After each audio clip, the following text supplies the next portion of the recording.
investigasyon nyo sa kanila, yung mga privileged information po, Ano yun, communications. Yung pong mga pinangalanan, particularly po si Dondon, si alias Dondon, si Patidongan.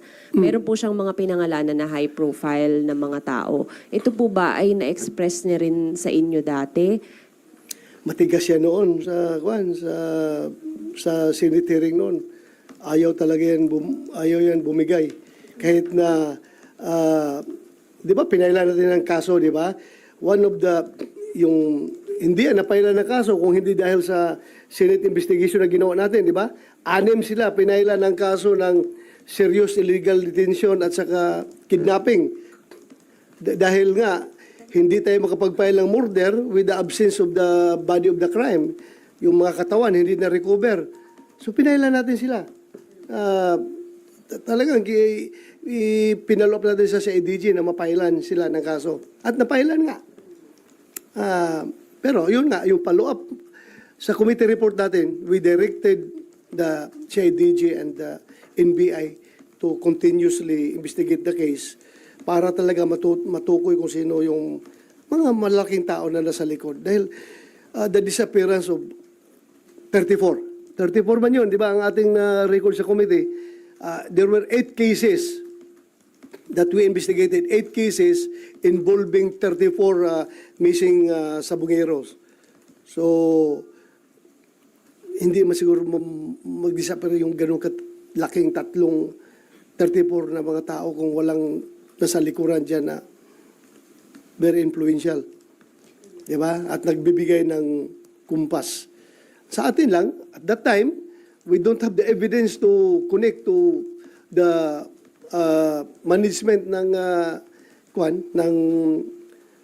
yung pitmaster dahil nga wala talagang ebidensya na magkukunik. Hanggang doon lang tayo sa disappearance na may kumuha na tao. Pero Sen, dahil may bago ng mga lumabas na mga ebidensya at mga testigo, bubuksan niyo po ba ulit yung Senate inquiry kaugnay dito? Nag-close na ba tayo? Nag-close na. We have report. already closed our committee investigation and we have already submitted our committee report and it was adopted by the Senate. So yung aming committee report was adopted by the Senate. So unless siguro kung merong mag-file lang resolution from one of our colleagues, then I will be forced to reopen the investigation. As former PNP chief, ano masasabi niyo? Marami daw mga police officer ang involved, parang binayaran para gawin yung pag-kidnap at pagpatay dun sa mga victim. It's possible.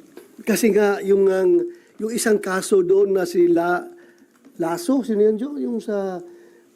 Yung pinick up sa bahay nila, ipinasok, positive doon sa hearing mismo.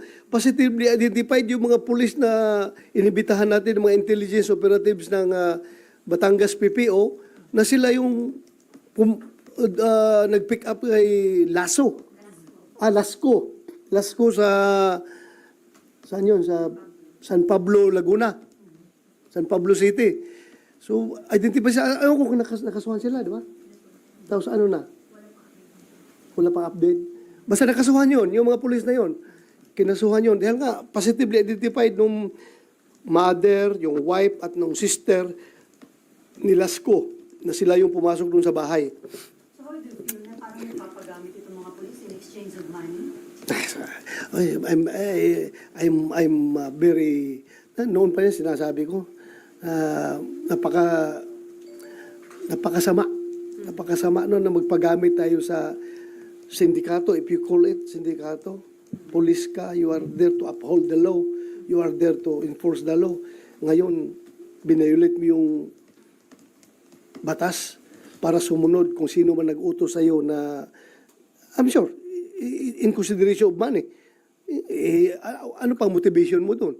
Nagagawin yon kung hindi ka sinusuhulan.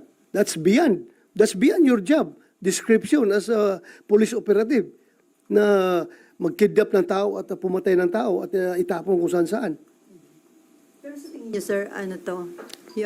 Credible yung whistleblower kasi ang dami niyang pangalang minention, may celebrity. As far as credibility is concerned, sa akin, mas credible sana siya kung nagsalita siya noon pa, nung dito sa Senate investigation.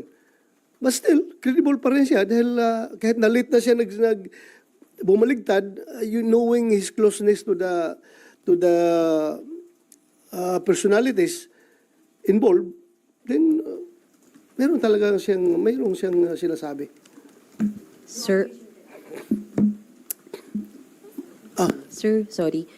Sir, punta ako sa online gambling. May we know your stand lang since ilang panukala na po yung final ng mga kapwa niyo, Senador, either seeking to strictly regulate or total ban. Kayo po, sir, on online gambling po. Ako dapat ban yan eh. I-ban yan kasi maraming nasisirang buhay dyan. Aside from doon mga missing sa Bungiros, no? Dahil nga yun, sa online pa rin yun nangyari, di ba? Aside doon na may namamatay, marami akong nabalitaan talaga na may mga security guard na tumalon na lang sa tulay, nagpakamatay dahil wala ng pera. May bata na nagpatiwakal dahil na-hook sa online gambling. So, alam natin, yung kung magkakapera man ang gobyerno, ang revenues from online gambling is not enough to compensate the moral decay, the social cost of that it brings, yung online gambling. So not enough yung stricter regulation, sir? Ah? Not enough yung stricter regulation? Not enough. Kasi alam mo, Filipinos are very, yung ingenuity ng Filipinos to go around the bush ay napakagaling. Kaya maisahan pa rin tayo yung regulation dyan. Hirap pa rin. Lalo na sa online. Hanggang ngayon, wala pa tayong magandang solusyon para dyan.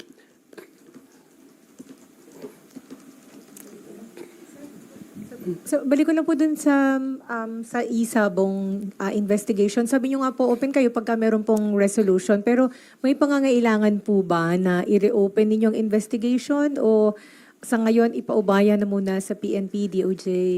Yeah, I go by my recommendations in our committee report which was adopted by the Senate na pagpatuloy ng PNP yung kanilang investigation. Na ginagawa naman. They're on the right track naman. Kung totoong hawak nila si Dondon Patidungan, well and good. Kung hawak na nila para tuloy-tuloy yung investigation nila. Kasi mamaya na naman, magpatawag tayo ng hearing.